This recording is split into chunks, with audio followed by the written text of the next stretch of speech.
Auspicia Vale Todo. Infolink.tv.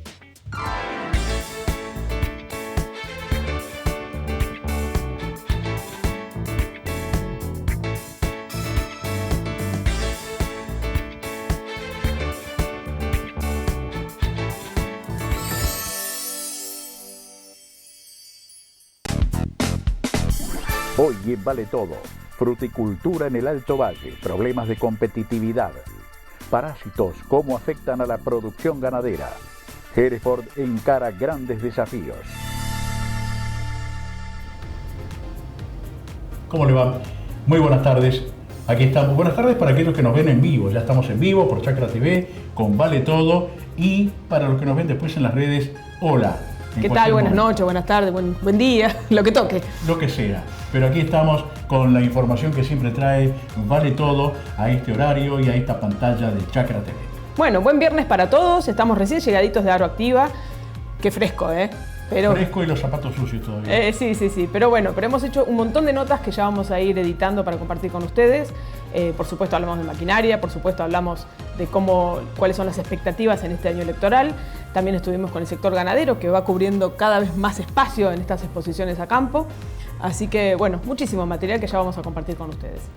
Muy bien, señoras y señores, comienza Vale Todo. Vamos a presentar la primera de las notas que tiene que ver con el mundo frutihortícola. Exactamente. El Alto Valle de Río Negro, como todos sabemos, es un lugar muy productivo de peras y manzanas. Pero eso no quiere decir que siempre vaya bien, porque en nuestro país tenemos serios problemas de competitividad, sobre todo porque tenemos muchos costos que son altos, que con nuestros países vecinos quedamos un poco atrás, y además se suman las retenciones, que como todos sabemos afectan a las producciones directamente. Pero bueno, vamos a ver qué nos dice la gente de Coninagro al respecto. Nosotros representamos a la producción de peras y manzanas del Alto Valle de Río Negro, Neuquén. Somos una empresa cooperativa de vieja data, cumplimos 81 años en el presente año, y estamos dedicados a la producción y exportación de peras y manzanas. Yo diría la actividad está pasando por un momento difícil, como varias economías regionales. Tenemos muchos nubarrones en el frente, pero en el caso nuestro, la cooperativa nuestra, sí, todo está trabajando fuertemente, ocupando muy buena cantidad de mano de obra, en empaque, en chacra, en todos los frentes, estamos exportando. Formamos un consorcio de exportación que estamos llegando a más de 50 países, el grupo PAI, Sociedad Anónima, y en fin, tratando de que las cosas se aclaren para poder tener certeza en las decisiones que se toman. Claro.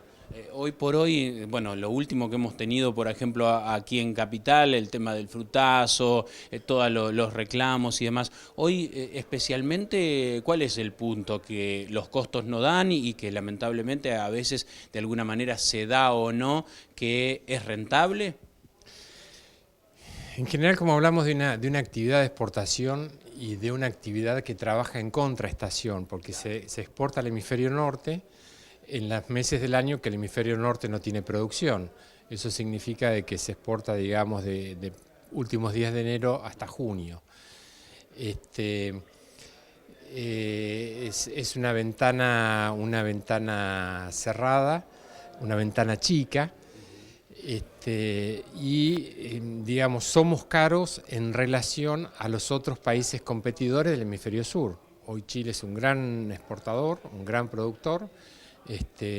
Brasil es un gran productor de manzanas, no de peras, exporta muy poquito, y hay otros países, Nueva Zelanda, Australia y demás. Entonces, por componentes impositivos y demás, somos caros. Y después tenemos el bendito tema de las retenciones, ¿no? La fruticultura paga retenciones sobre el valor total FOB, o sea que eso incluye una caja arriba del barco que tiene materiales, mano de obra, fletes, empaque frío y también fruta. Entonces, si tomamos el valor de las retenciones sobre el valor de la fruta, el porcentaje no es el que nosotros vemos, sino el porcentaje sube considerablemente. Y eso financieramente tiene un impacto muy, muy grande. Es un impuesto que no se recupera, y bueno, es costo directamente. Con respecto a ese costo, ¿se puede revertir?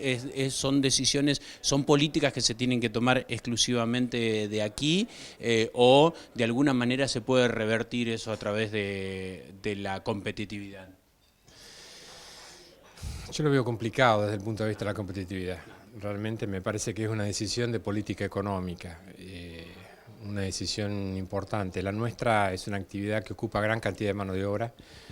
Es una actividad intensiva. Supongamos que un valor, una caja exportada tiene un porcentaje de mano de obra en su valor alrededor del 50 o el 60%. Es realmente muy importante. Y en honor a eso, tiene que ser considerado las retenciones, ¿no? Un impuesto que en el mundo no se usa, un impuesto, digamos, que prácticamente creo que Argentina es el único país que lo tiene. No nos olvidemos también que, bueno, que después la actividad paga el resto de los impuestos como todo el mundo, ¿no? Débitos y créditos, que es un impuesto muy importante, tiene muchísima incidencia, hoy toda la actividad está bancarizada, y bueno, están los otros impuestos, IVA, ganancias y demás, y algún impuesto provincial también. Bueno, estábamos viendo cómo es la situación de frutihortícola en Río Negro. Que como otras mesas de competitividad, otras actividades que están en la mesa de competitividad, adolecen más o menos de los mismos problemas. Pero bueno, hay que ser optimistas y salir adelante, o no, y seguir trabajando. ¿Qué se va a hacer? Bueno, tenemos un invitado hoy, porque acá vale todo y hemos traído el arte a esta mesa. Por fin volvemos a hablar de arte en Vale Todo. Por supuesto, pero bueno, vamos a presentarlo formalmente como corresponde. Nuestro invitado de hoy nació en el barrio porteño de Agronomía en 1974. Tiene 4 hermanos varones y 2 hijos varones y su mujer, Verónica, corta la hegemonía. Ingresó a Bellas Artes y tomó contacto con otras disciplinas que influyeron en su posterior narrativa como pintor. La crisis argentina de 2002 lo llevó a utilizar carteles de venta de inmuebles como soporte de sus obras. Navega entre la figuración y la abstracción e intenta evocar ese preciso instante previo a dormir donde no se distingue la realidad del sueño. Pues bien, veremos si logramos lo mismo en nuestra charla con el señor Hernán Salamanco. Aquí está, el ex biólogo molecular. ¿Viste? Actual pintor. Gracias, bueno, gracias por la invitación. Aclarar que esto del apellido no es una mera coincidencia ni nada por el estilo, sino que somos primos. Sí, así de que, sangre. De sangre. Cualquier cosa que parezca realidad es real. Es real. Es la Sí, realidad, sí, exacto. sí. Pero bueno, hace rato que lo queríamos invitar y como todo artista tiene sus agendas un poco complicadas entre viajes y trabajos y demás. Así que gracias por haberte acercado a Chacra TV. Bueno, muchas gracias a ustedes y bueno, comencemos a charlar, a desarrollar esto. ¿Qué pasó con el biólogo? Y la verdad es que se juntaban ahí varias cosas. Primero, esas cosas que te pasan que empezás a pensar cómo sería tu futuro encerrado dentro de un laboratorio y quizás no era lo que yo tenía pensado y me di cuenta que me gustaba más el plano de la acción. Entonces, bueno, iba a tener que salir a hacer otra cosa. Pero la realidad es que lo del arte vino así como muy en diagonal, ¿no? Como realmente como esas cosas que no se esperan, ¿no? Que te pega un camión de costado y... Y entonces terminás encerrado en el atelier, ¿puede ser? Sí, no. Sí, no. Pero la verdad es que mi forma de vivir la pintura y el arte en general está muy relacionado con las vivencias. Entonces necesito tener muchas vivencias fuera del taller para después poder volcarlas a la situación de la pintura. Pará, rebobinemos, vayamos a ese momento de epifanía donde se te cruzó el arte Okay. Porque lo de la biología tampoco era disgusto, digamos.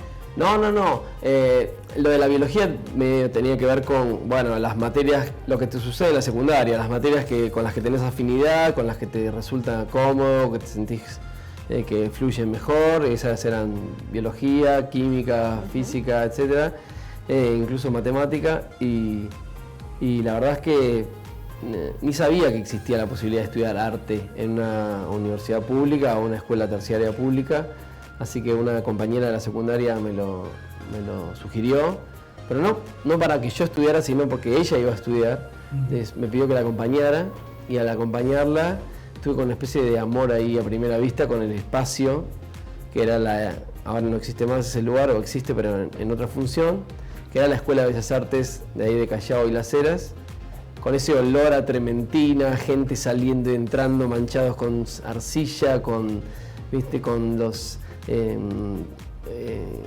los esclavos de Miguel Ángel, las copias de los esclavos de Miguel Ángel en la puerta, un edificio señorial.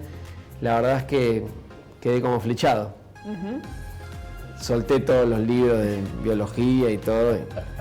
¿Y empezaste a estudiar ahí sabiendo ya cuál era lo que más te gustaba hacer? No, en realidad lo que me pasó fue que cuando decidí que iba a entrar tenía que dar un examen de ingreso. El examen de ingreso era bastante arduo, para lo cual me tuve que quedar todo el verano entrenando, porque realmente fue así.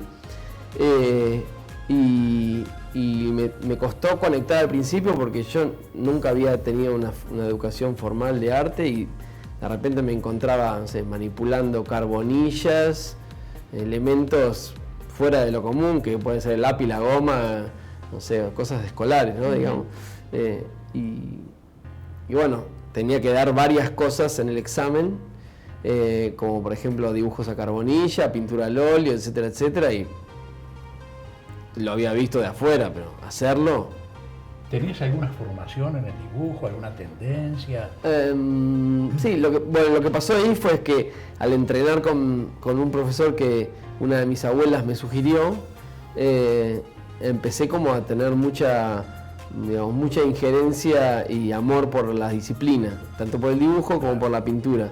Una vez que entras en la Escuela de Bellas Artes, cambia la historia porque lo que pasa es que empezás a vincularte más con tus pares, que fue la sugerencia que me dio mi profesor, ¿no? Es decir, siempre vale la pena estudiar, aunque el nivel académico no sea tan bueno, no vas a quedar aislado de tu generación, ¿no? Ese fue el consejo que me dio. Bueno, eso es muy bueno porque creo que vale todo, digamos. Exacto. Vale para todos los ámbitos donde Exacto. hay que estudiar y perfeccionar. Me pareció un buen consejo, en general también lo doy a algunos alumnos o a gente que me viene a consultar a veces, y la verdad es que es muy fructífera esa situación de las relaciones que se generan entre pares, en general son más vigorosas que las que suceden entre docente y alumno, ¿no? Por decirlo así. ¿Encontraste el estilo enseguida o pasó mucho tiempo? No, la verdad es que pasó toda la carrera de Bellas Artes, salvo hasta el final, donde el último año más o menos que pude conectar con lo que yo quería hacer, lo que sentía que era como un inicio de búsqueda, que tiene mucho que ver con, bueno, una vez afianzar las técnicas y etcétera, etcétera, la pregunta es, bueno, ¿y qué hacer? ¿No? ¿Qué hago con todo esto? ¿Yo qué voy a hacer? ¿Qué quiero decir? ¿Tengo algo para decir? ¿Cómo lo voy a decir? Etcétera, etcétera. Eso ya te pone en otro nivel de consulta, pregunta y de desafío interno. Porque supongo que la idea es ser diferente al resto de los artistas universales. Es un poco difícil. Basta tarea. Es un poco difícil. Pero digo, es como una cosa que late ahí o subyace. Sí. Lo que siempre remarco es que ahí en la Escuela de Bellas Artes, paradójicamente, tuve encuentro con otras disciplinas que no eran exactamente las que yo tenía que estudiar, y por ejemplo me abrí mucho hacia lo que es la literatura y el cine, y de determinados autores y directores que fueron como marcando el camino, con algunas películas que me marcaron o libros que me marcaron, pero más que nada de la forma artística de desarrollo, ¿no? Tal vez así como puedo mencionar a Werner Herzog, que es un director de cine alemán, que tiene una forma muy particular de contar sus historias, incluso de hacer remakes de películas o películas propias. Pero bueno, ¿cuál es su estilo de vida? Me gusta mucho y sugiero siempre a la gente que cuando se interesa por algún artista trate de leer sus biografías, autobiografías o entrevistas, porque esos momentos donde el artista está fuera de su actividad bueno, puede dar algún indicio de cómo es su vida, ¿no? Más allá de su carrera. Mirá cuando Vale Todo se ha consultado por los seguidores de Hernán Salamanca, que van a hurgar en su biografía, en su historia, y se encuentran con este archivo. ¿Qué tal? Impresionante, ya me impresiona de antemano. Bueno, como dijo Vero, estamos hablando con Hernán Salamanca, artista plástico, pariente de la señora aquí al lado mío, que no sé si es un mérito, la verdad. No lo digas, déjalo para el corte eso. Bueno, y con él vamos a seguir hablando en el otro bloque, porque vamos también a mostrar algunas de sus obras, de las obras de su carrera. Aquí estamos.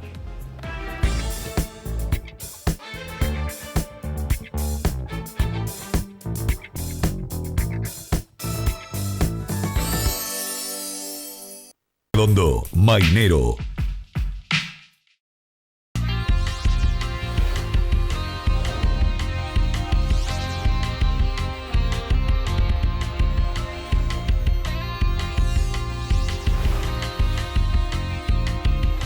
Esto es Chacra TV. Con Banco Galicia, financia lo que tu campo necesita. Compra insumos combinando tu tarjeta Galicia Rural con préstamos en dólares a cosecha. Compra vacas de cría, mejora tus instalaciones o sembra pasturas con préstamos para proyectos ganaderos. O invertí en maquinaria con un préstamo prendario o leasing Galicia. Banco Galicia, siempre junto al campo. Seminario del IPCBA, Ganadería y Compromiso, diagnóstico y propuestas para el desarrollo de la cadena de la carne en La Pampa. 4 de julio, La Campiña, Salón El Sauce, Ruta 5, kilómetro 604, Santa Rosa, La Pampa. Entrada gratuita, cupos limitados. Informes e inscripción en www.ipcba.com.ar o al 011 53 53 50 90. ¿Querés más rendimiento en tu campo? Te ayudamos a agrandar el equipo. Para crecer, actualizarte o empezar un nuevo negocio, en CLAS te acompañamos siempre. CLAS, estamos ahí, con vos.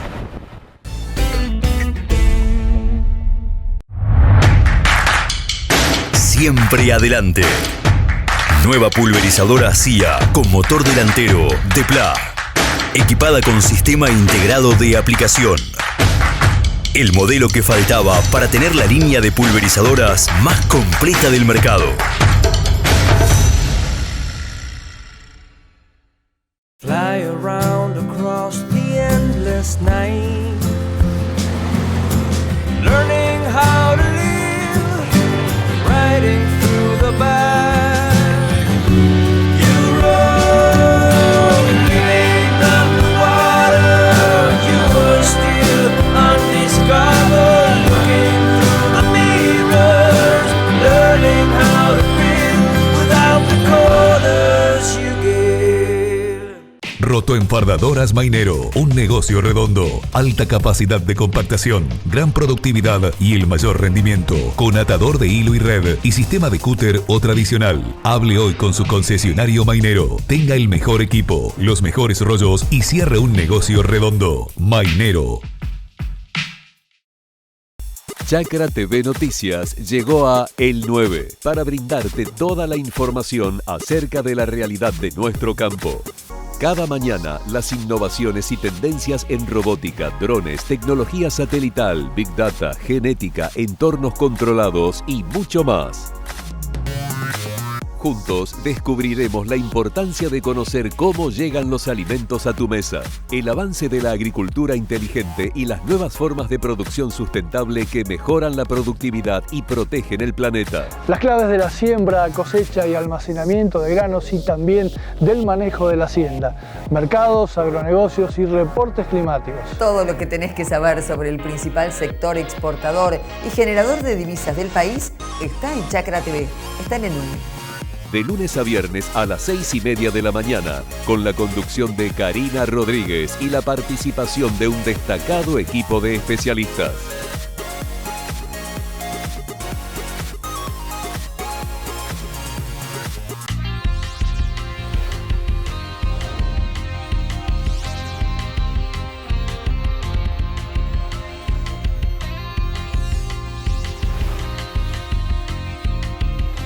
Esto es Chacra TV.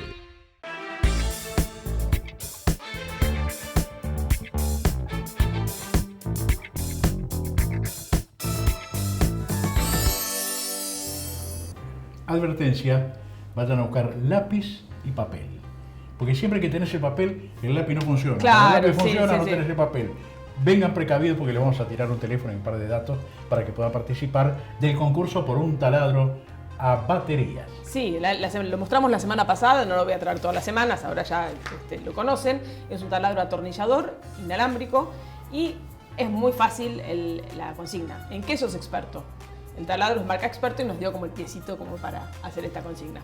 Así que no hace falta que nos mandes una foto de algo hecho con un taladro, no somos tan obvios, sino que en lo que vos te consideres experto, que puede ser en cualquier una manualidad, en hacer vitró, en cocinar, cualquiera que sea tu especialidad, mandanos una foto. ¿Y cómo le mandás la foto? Puede ser por WhatsApp al 4161-4674, como está ahí en la pantalla. Y si no, también podés compartirla por Instagram a nuestras dos direcciones, que es @vale.todo.tv o infolinkTV, @infolinkTV.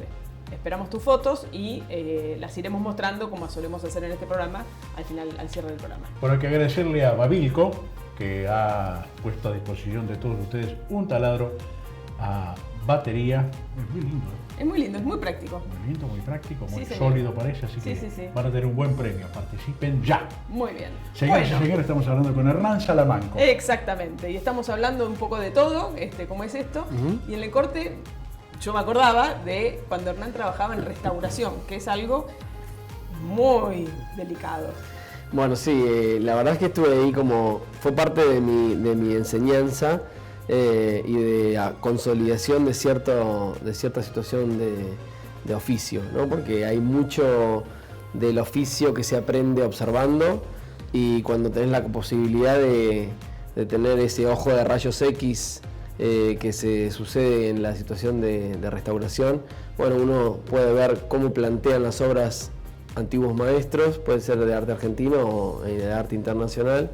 Ahí me tocó restaurar pintura argentina del siglo XX y alguna pintura francesa del siglo XVIII.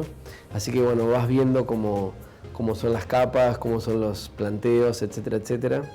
Y la verdad es que es fascinante el mundo ese de cómo deshacer y desandar el camino o para poder volver a traer a la vida colores y brillos que están quizás apagados o opacos. Es como un trabajo muy interesante, aunque no es para cualquiera. Muy minucioso, ¿no? Y con mucha responsabilidad, pues llegas a hacer algo mal.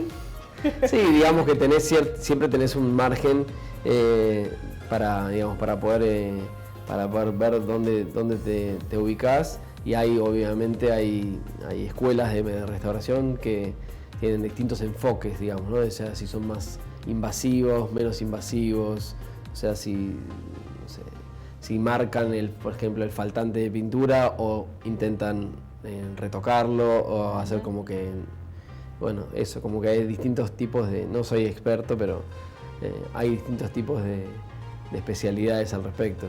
Sí, sobre todo teniendo en cuenta que las obras, como casi todo lo que el tiempo modifica, les pasa eso justamente, o por exceso de luz, o por humedad, o por una cuestión ambiental, Exacto. o por cientos de cosas más que el restaurador supongo tiene que respetar. Un poco sí, y sobre todo lo que es difícil es tratar de emular esos compuestos y tipos de pintura que se hacían 100, 200, 300 años antes. Claro. Y vos estás contando hoy con otra tecnología. Y bueno, justamente hay tecnología desarrollada para que lo que uno le agrega sea fácilmente removible, lo que uno le agrega no interfiera en la situación química con lo que ya estaba. Pero lo más desafiante e interesante, y sobre todo lo que a mí me interesaba aprender y que fue así como una base muy sólida, era cómo volver a producir tal color. Claro, que entonces era de repente, bueno, un amarillo ocre tipo mostaza. Entonces digo, bueno, vamos con amarillo y con, no sé, naranja, no sé qué. Los mezclaba, ponía, nada que ver. Mirá. Venía mi maestro restaurador por atrás, me pasaba y me decía, no, hay que ponerle azul. ¿Cómo azul si es mostaza?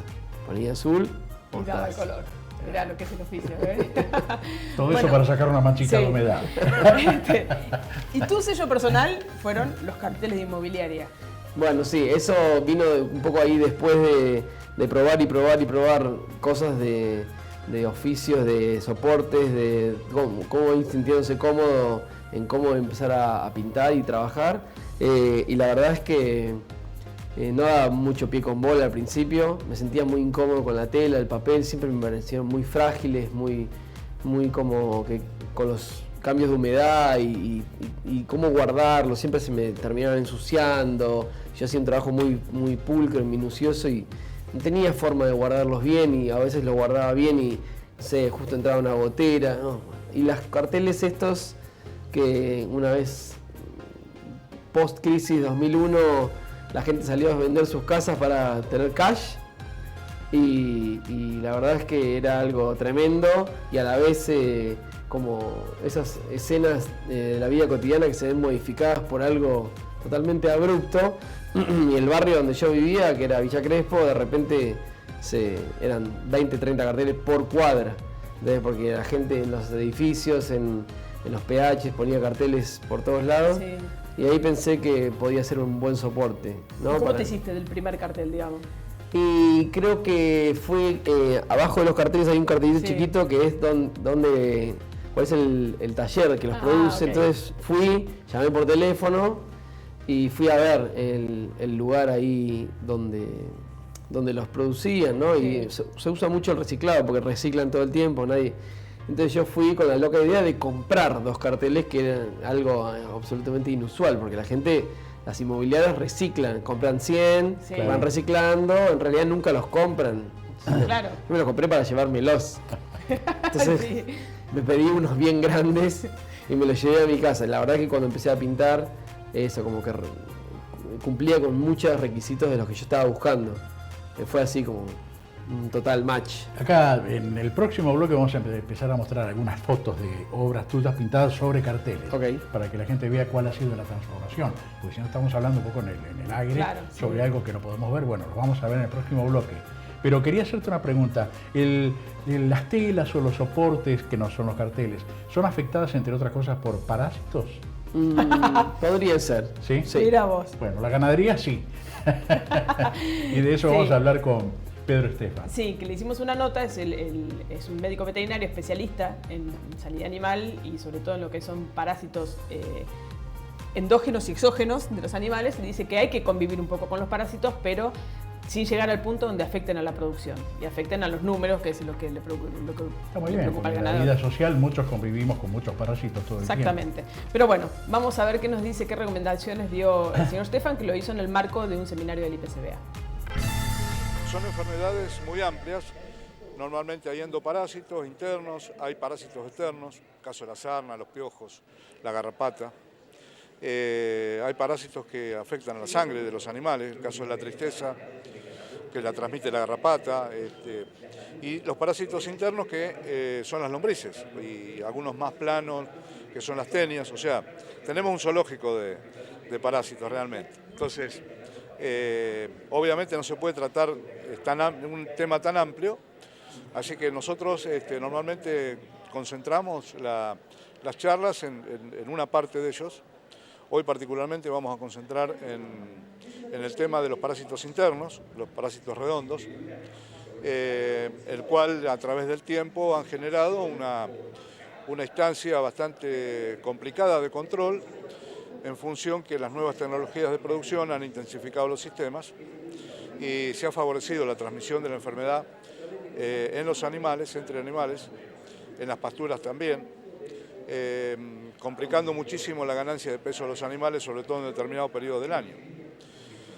Sumado a esto, se agrega que también en los últimos años ha progresado muchísimo el tema de la resistencia a las drogas que disponemos para controlarlos. Tenemos un relevamiento de hace un par de años nada más atrás, en unos 60 establecimientos en Argentina, y el 95% de los establecimientos está con problemas de resistencia a alguna de las drogas, ¿no? Entonces, eso genera una complicación importante, porque ya el productor no puede desparasitar, digamos, como hacía antes.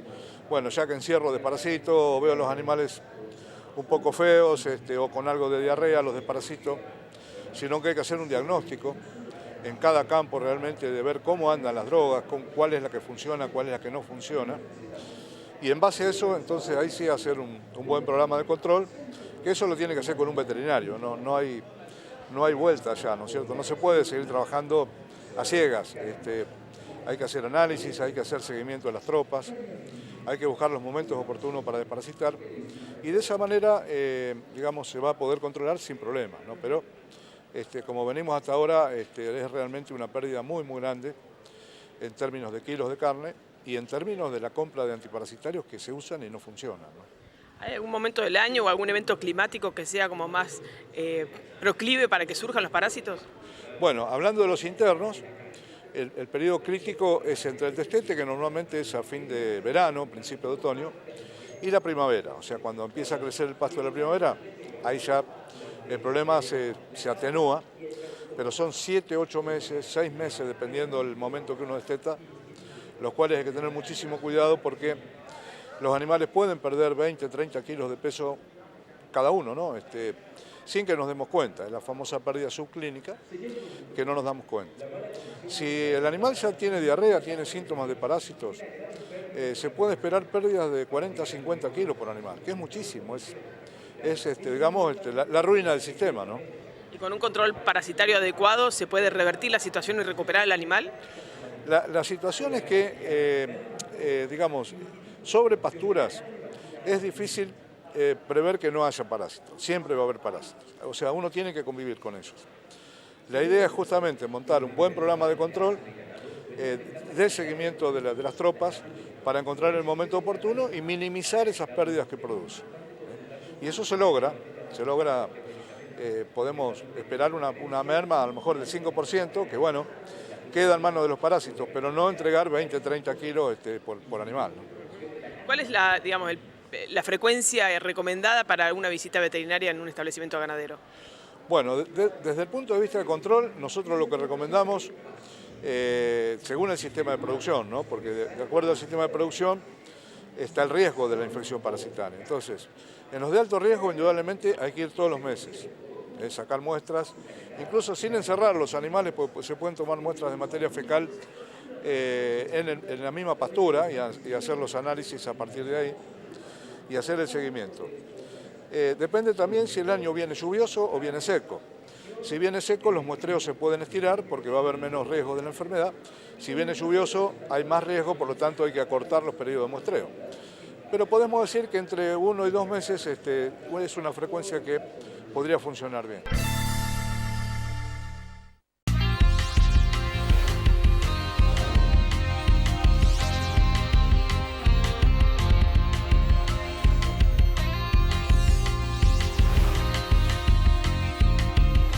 Esto es Chakra TV. Fly around across the endless night,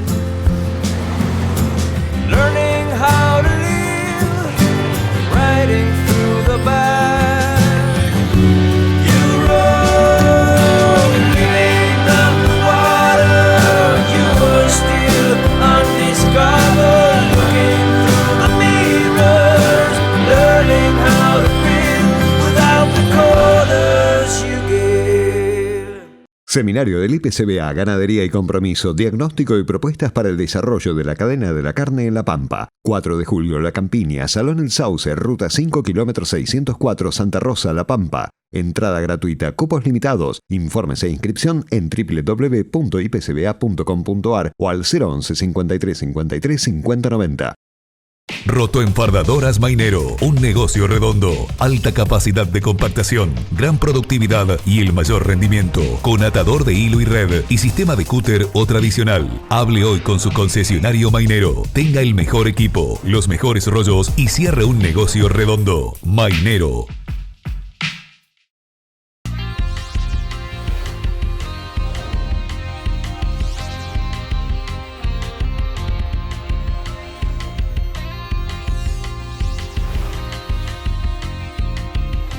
Esto es Chakra TV.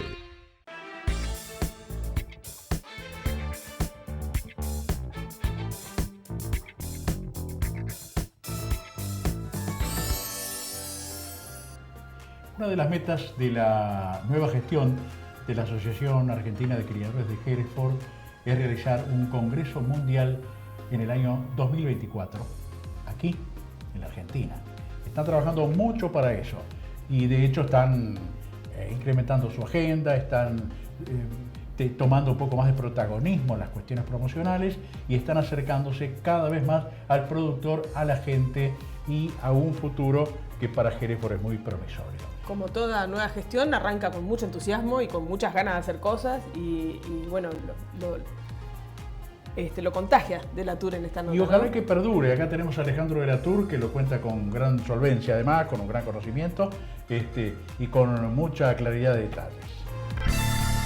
Un presidente de la asociación es el presidente de la comisión directiva, o sea que en realidad lo que hace es liderar un grupo de trabajo, ¿sí?, de gente que da su tiempo ad honorem por la raza. Entonces tenemos mucho contacto con el personal de la asociación para organizar las actividades y también con los socios para recibir los comentarios y a su vez trabajar en las distintas subcomisiones que tenemos, tanto a nivel zonal como a nivel técnico, viendo cuáles son y definiendo distintas acciones para atacar temas que uno quiere mejorar, cambiar, modificar en la raza, adaptándonos a los tiempos, a los mercados y a las necesidades del país.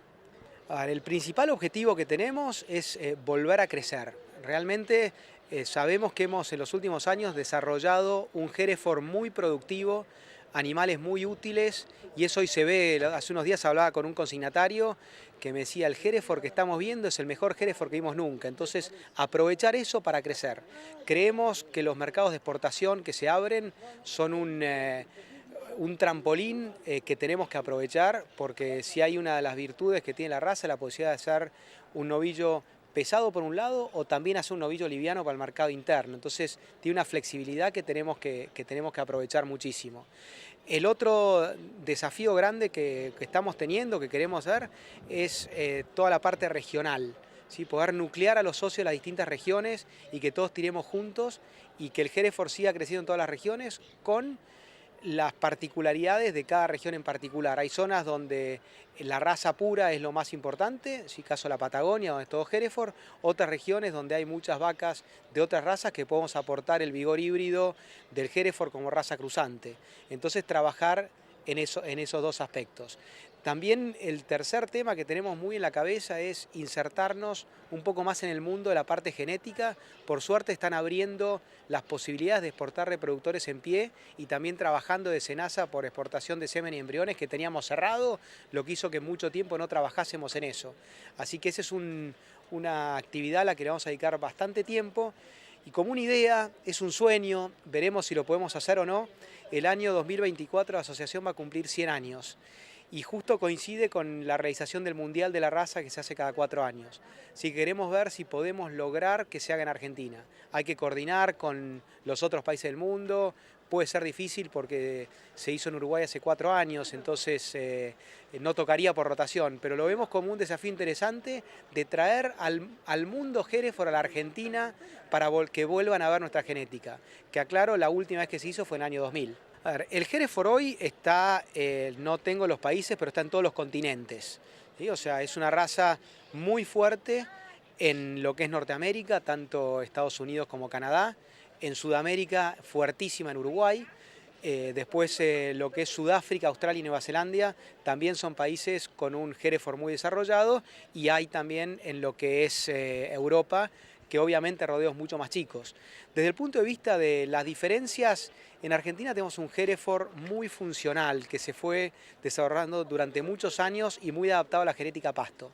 ¿Sí? Pero también es un Hereford con líneas genéticas abiertas para otros países del mundo, ¿sí? Porque se ha trabajado mucho con genética nacional, ¿sí? Y se ha trabajado muchísimo los valores de la raza como es la mansedumbre, ¿sí? Y lo que es la pigmentación, que son valores que están a nivel mundial, pero que tenemos que destacar que en la Argentina también están y que los creadores somos muy conscientes de eso y lo buscamos.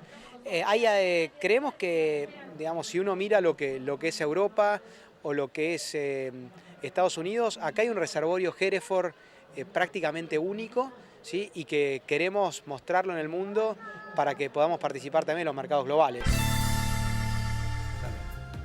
Veíamos en la nota de Latour un poco del paisaje serrano que nos es conocido, tanto Hernán como para mí, porque tenemos un pedacito de nuestra infancia y de nuestro corazón también metido en Balcarce, ¿no? Totalmente, sí. Bueno, nuestros padres vivían ahí, así que eran visitas asiduas, así que nos fuimos formando también a partir de esos viajes, me imagino que vos también. Seguro.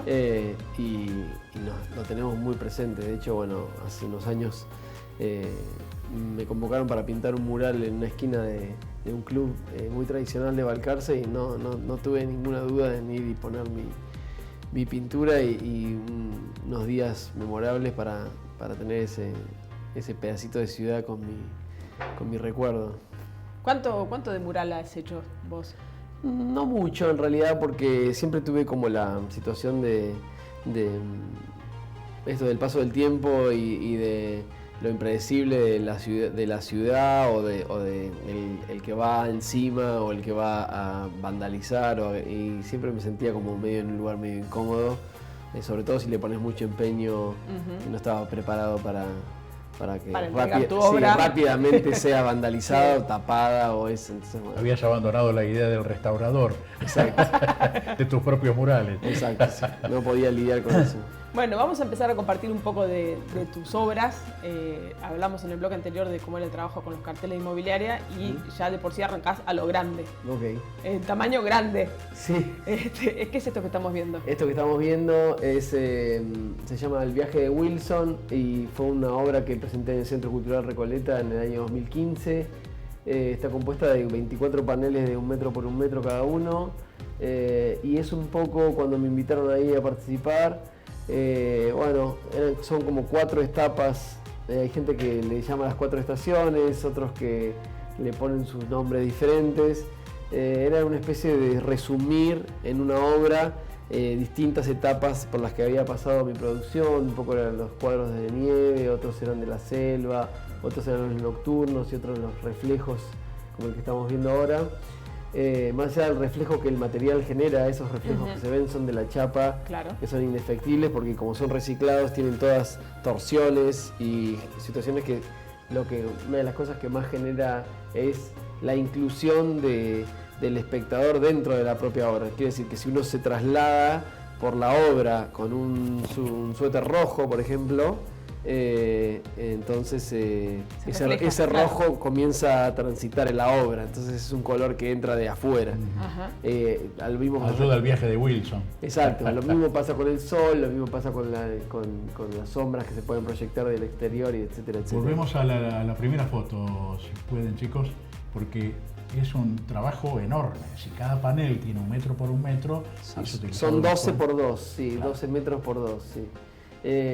Lo interesante que tenía esa sala, que bueno, el Centro Cultural Recoleta era una especie de antiguo monasterio o así como situación que tenía que ver con monjas, curas y etcétera, tiene una situación muy reflexiva y muy de silencio el lugar. Entonces esa obra, particularmente con esa situación de friso, permitía no solo recorrerla, sino poder sentarse y como aminorar un poco la marcha de lo que la ciudad te propone, ¿no? Tan vertiginoso. Sentirse en cierta forma dentro de ese ambiente. Exacto, era un poco siempre mi objetivo es eso, tratar de hacer y darle la mayor cantidad de información a la gente como para que pueda, incluso un asiento, ¿no? Como para que pueda sentarse y decir, bueno, puedo estar 5, 10, 15 minutos mirando esto, pensar que desarrollar una mirada de una obra o algo de la naturaleza incluso 15 minutos no es nada. Sin embargo, si yo te pongo a vos a mirar una maceta a 15 minutos, a los 5 minutos ya decís, claro,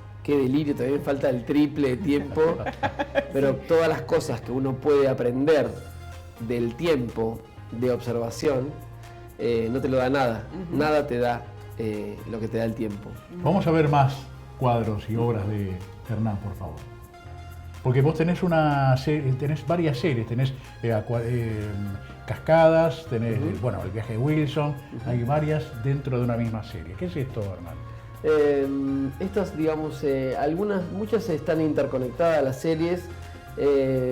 Principalmente una de las series más importantes, un poco lo que decía antes, era cuando me preguntaste sobre cuál era encontrar el propio sí, la propia imagen, ¿no? El propio relato, me di cuenta que es muy difícil ser original, pero lo más difícil es animarse a buscar en el interior de uno para ver con qué cuál es su singularidad, cuál es tu singularidad y con qué conecta uno. Particularmente esta imagen y varias de las otras que tienen que ver con paisajes de selvas o que tienen así como mucho verde en su desarrollo, tienen que ver con relatos que uno de mis abuelos me contaba a la hora de dormir. Entonces, durante muchos años mi abuelo me contaba un relato de él y yo en el Amazonas. Entonces, él y yo éramos los protagonistas de esa aventura. Y durante años, en ese momento antes de irme a dormir, él me contaba todas esas historias. ¿Y vos tenías este tipo de imágenes? Entonces, había un momento que yo quise hacer como una especie de tributo a mi abuelo y lo que él me enseñó y estaba como alineado en muchos aspectos, fue mi compañero durante mi niñez y mi infancia, y me di cuenta que tenía un montón de imágenes mentales internas, pero que nunca había ido y no necesitaba ir al Amazonas para tener todas esas imágenes. Entonces empecé a bucear en mi interior a ver cómo podía empezar, y salió la primera y después se fue concatenando como un poco el resto de las obras, ¿no? Una junto con la otra. Pablo Neruda decía que he vivido mucho porque he soñado mucho. En buena medida es eso. Y yo, que soy un abuelo contador de cuentos a mis nietos, espero que alguna vez los puedan dibujar de esta manera, y pintar de esta forma, o recordar por lo menos en una cierta forma artística. Bueno, tus obras trascendieron lo que es la frontera nacional y pudiste, no sé si fuiste invitado, cómo fue la relación con otros lugares donde estuviste participando. Sí, bueno, en general una de las cosas que a veces pasa es que los artistas o en general el trabajo, uno quiere, no sé, trascender o eso, viajar, y la realidad es que a mí me pasó un poco esto de cuanto más concentrado estaba en mi taller y en la obra, en ese desarrollo que estaba contando, más oportunidades se me fueron dando. Incluso me pasó que mi primer muestra individual, que es algo que todos los artistas quieren hacer, es como si fuera un primer papel protagónico en cine, no lo hice en mi país. Hice mi primera muestra en San Pablo con un alemán que vio mis obras y tenía una galería allá y quiso exponer mi obra ahí. Así que eso medio que marcó un inicio así como de mucha situación de relación de viajes y de mucho interés de distintos, como de distintos espectadores de distintas geografías con mi obra. Por supuesto también locales, pero como ahí me di cuenta que realmente algo potente o una cosa singular puede trascender cualquier frontera, que la comunicación no necesita del idioma, menos en arte visual, ¿no? Claro. ¿Te acordás en cuántos países hay obras tuyas? Y no me acuerdo, pero sí, Europa debe haber más o menos unos 10 países, Estados Unidos y de Latinoamérica otros 4 o 5 países. Asia todavía no. Me voy a poner de pie. ¿Viste? Por favor. No cualquiera se sienta en esa silla, Butula. Estamos hablando con Hernán Salamanco, artista plástico, como habrán visto ustedes. Vamos a ir rápidamente al último bloque después de estos consejos.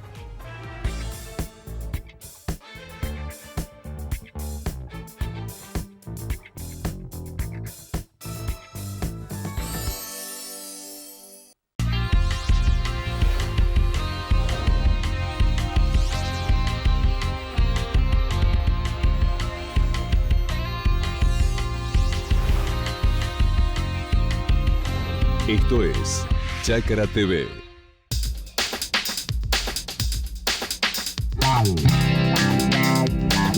Para estar todo el día informado, seguinos en Facebook, Twitter, Instagram y YouTube como Revista Chakra.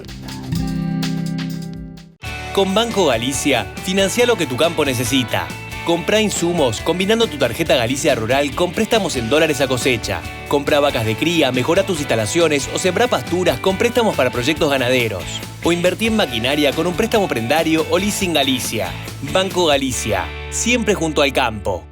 Seminario del IPCBA, Ganadería y Compromiso, diagnóstico y propuestas para el desarrollo de la cadena de la carne en La Pampa. 4 de julio, La Campiña, Salón El Sauce, Ruta 5 km 604, Santa Rosa, La Pampa. Entrada gratuita, cupos limitados. Informes e inscripción en www.ipcba.com.ar o al 011 53 53 50 90. ¿Querés más rendimiento en tu campo? Te ayudamos a agrandar el equipo. Para crecer, actualizarte o empezar un nuevo negocio, en CLAS te acompañamos siempre. CLAS, estamos ahí, con vos.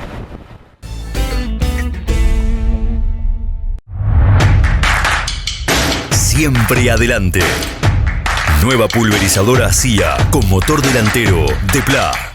Equipada con sistema integrado de aplicación. El modelo que faltaba para tener la línea de pulverizadoras más completa del mercado. Fly around across the endless night, learning how to live, riding through the back.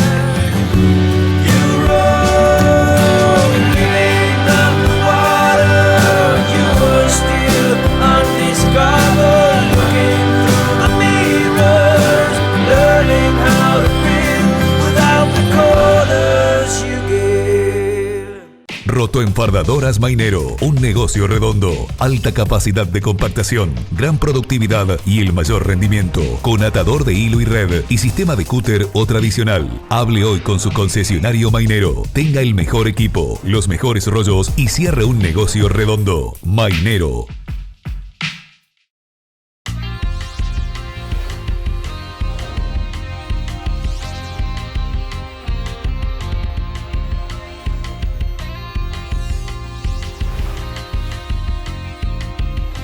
Esto es Chacra TV.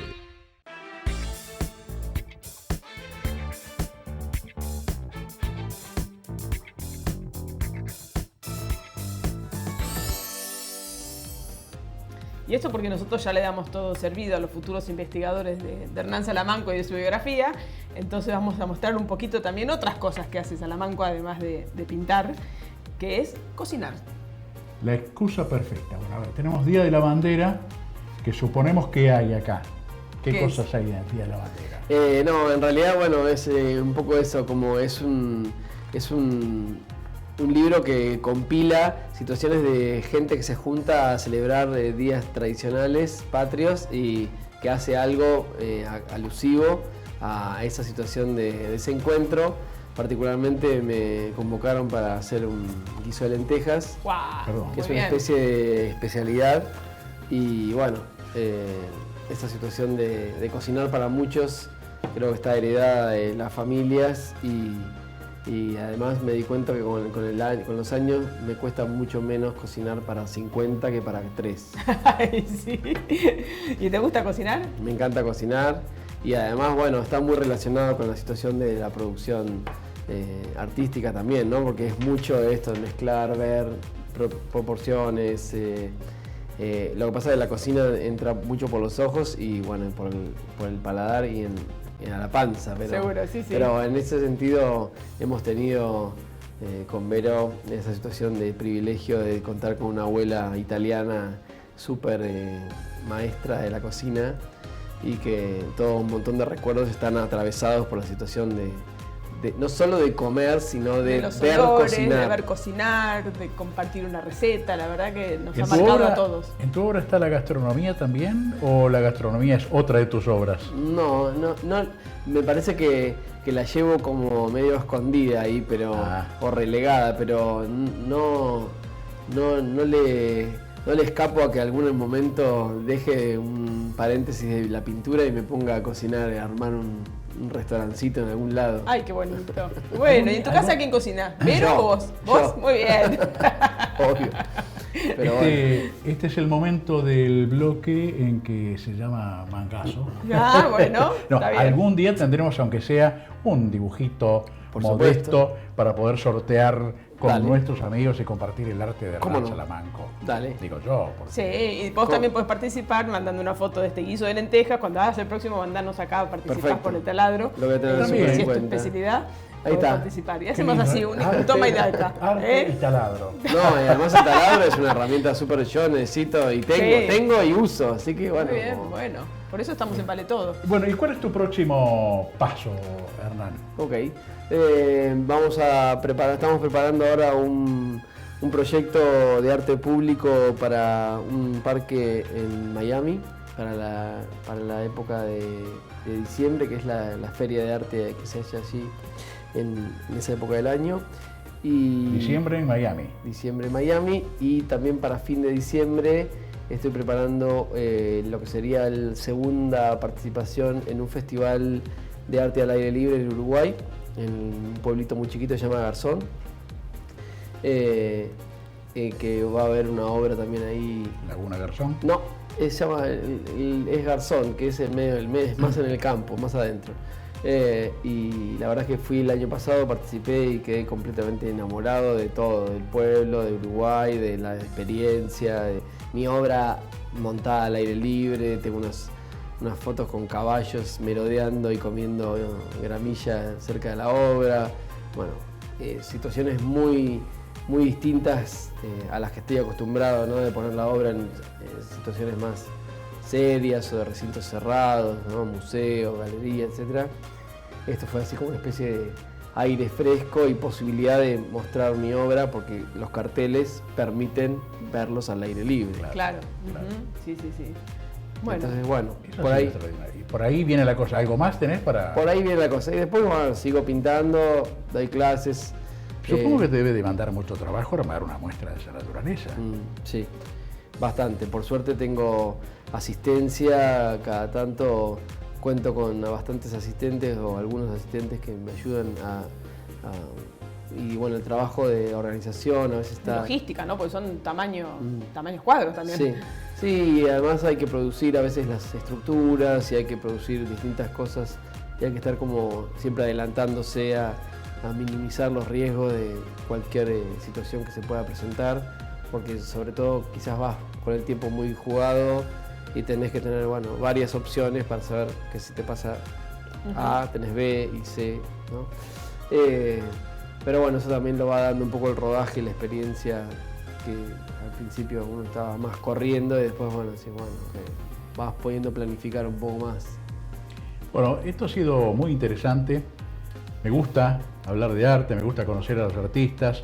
Yo creo que todos los artistas, músicos, pintores, actores y demás, tienen una vena sensible que es irrepetible.